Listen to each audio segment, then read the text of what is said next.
Welcome to Infini Models. I'm Jason, your host, and I do models and apparently electronics. What's that about? Wow. Let's take a look. We're talking about resistors today. We're talking about how to choose the right resistor and wattage values of resistors and things like that. So first, we'll start off with your axial resistor. That is like this one right here. This is your axial resistor. This is a quarter watt resistor. They come in half watt, 1 watt, things like eighth watt, things like that. I have a drawer full of resistors. We're gonna use some 40 ohm resistors here in a minute.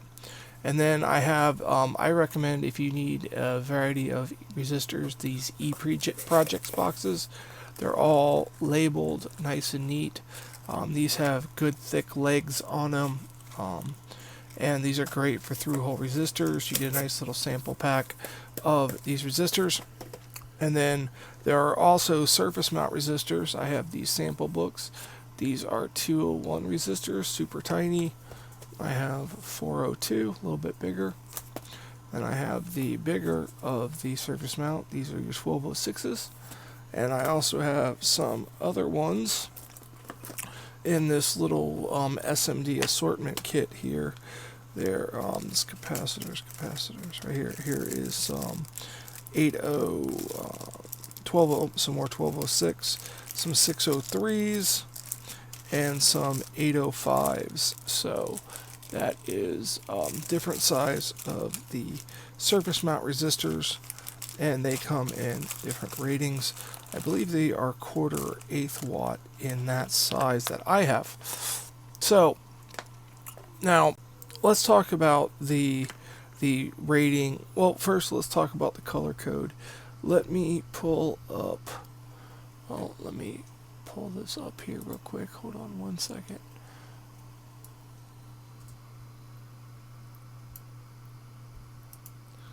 That wasn't done.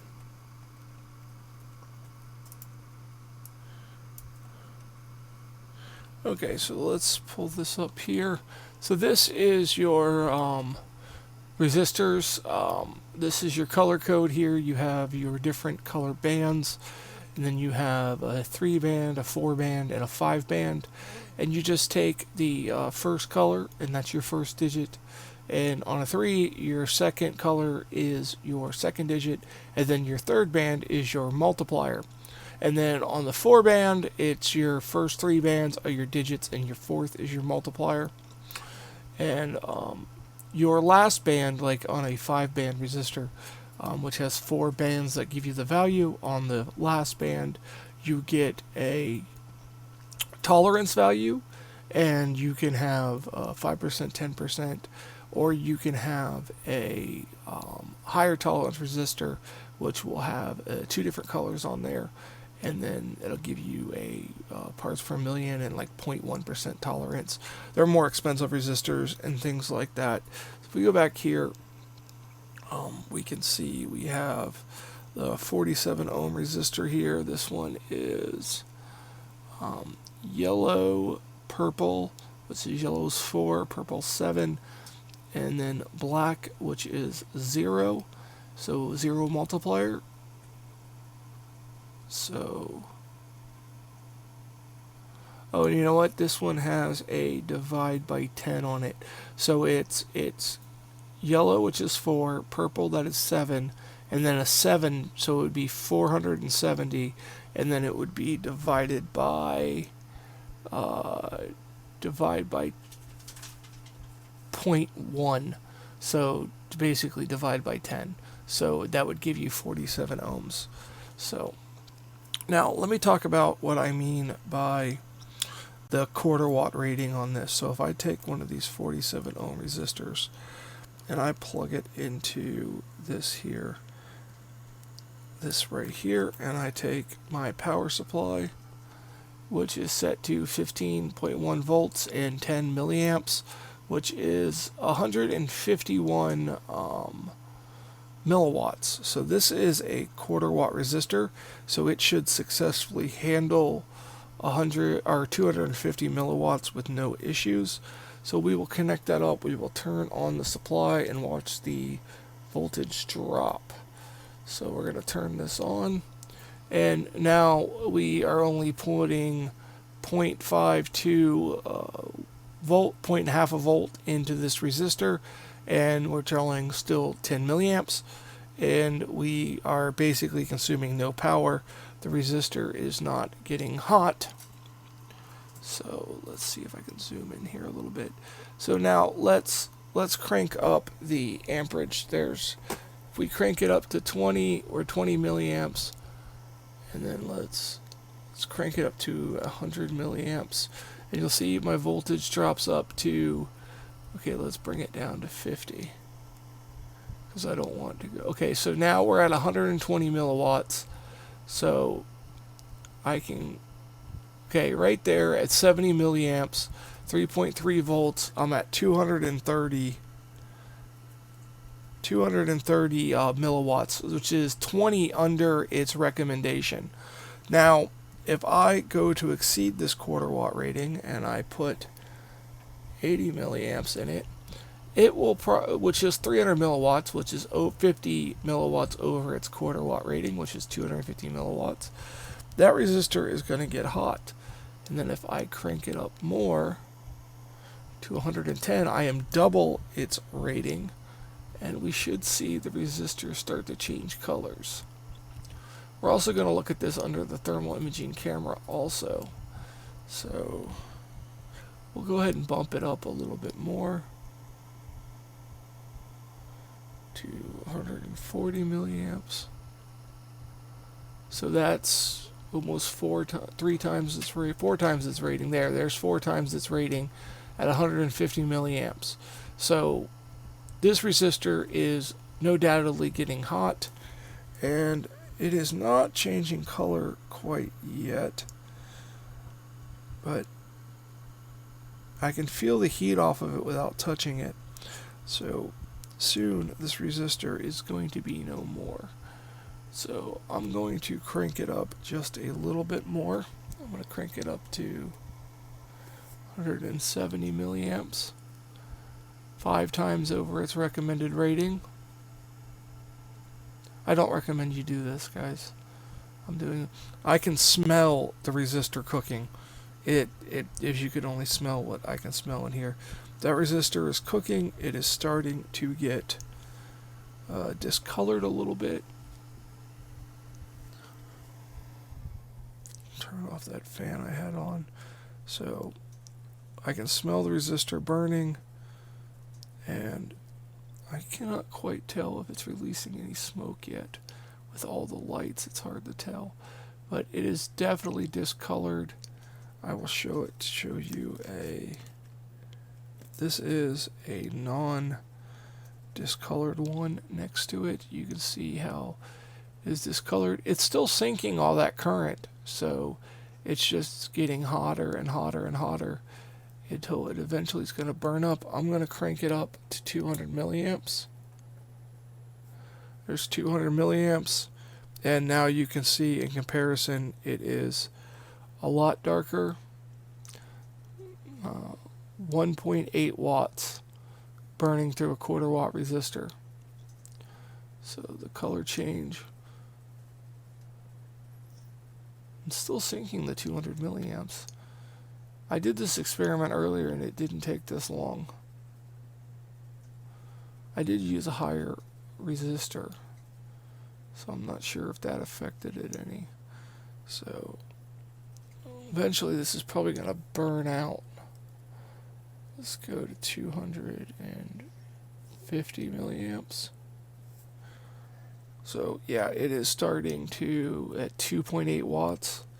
Yeah, it's smoking now. I don't know if you guys can see the smoke coming off of it, and it is burning out. So that resistor got burned out. It lasted a lot longer than I had thought. I'm going to turn off the supply, and I'm going to unhook that resistor, and it stinks really bad. So I'm going to take this resistor out, not to touch it because it's going to be hot.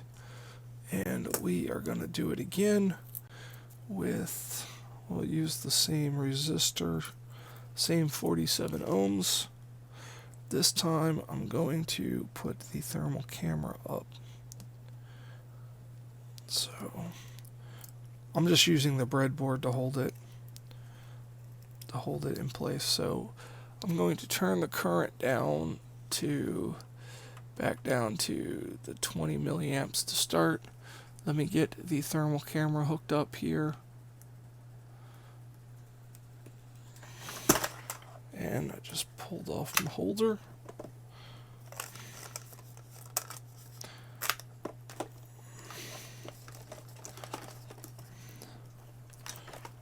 I do not want to download that. Okay, let's see here. Let's get this here so you guys can see that. We'll bring the resistor into view underneath the hotspot dot there. Okay, so that is on there. We're going to turn on the supply. So there we go, 20 milliwatts. The temperature, oops, and then I bump it. That's real nice. So 27 degrees Celsius. We'll crank it up to its quarter watt rating.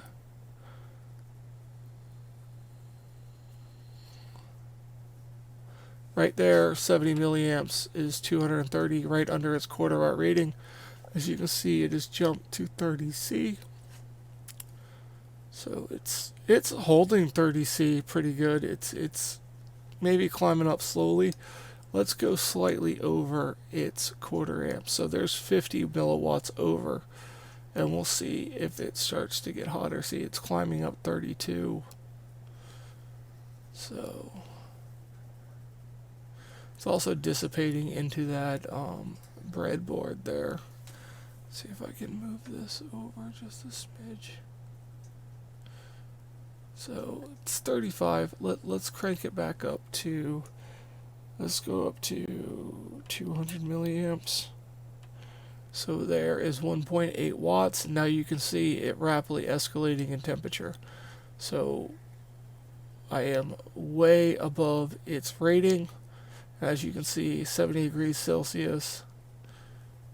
And I can smell it burning again. And this is the last one I'm going to burn up because it stinks.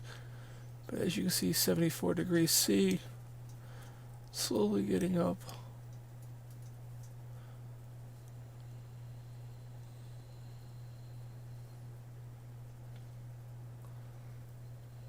So it's definitely burning itself out. Let's go up to the 250 milliamps. So 2.8 amps, and it is climbing. If I can zoom you in here, you can see the smoke going off and it's starting to discolor. It's 101 degrees Celsius, and the smoke is now pouring off of it. So that is the resistors and their why you need to use their recommended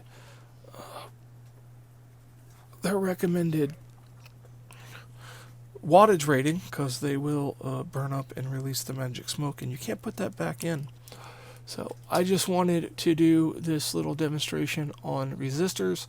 So make sure you use Ohm's law to take the voltage and the current to figure out the correct wattage of the resistor. You're going to multiply your current by your voltage, and that is going to give you a watt rating, and make sure you exceed that with your resistor size. So if your circuit is going to have, say for example, a 100 milliwatt dissipation, you need to use quarter watt resistors. You could even use eighth watt, but I'd recommend quarter watt. But if you're going to be dissipating 300 milliwatts, you probably need to use a half watt resistor or something larger. So choosing the right resistor is very important. So you need to make sure you look at your circuit and choose your resistor ratings accordingly.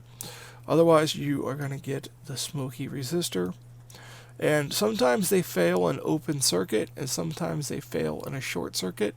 I don't like shorting my power supply, so I don't want to chance it to see if it fails in a short circuit. I know that it's able to be shorted, but I'm not a fan of that. So that's going to do it for this video, guys. You can check out social media, check out Patreon, and you guys have a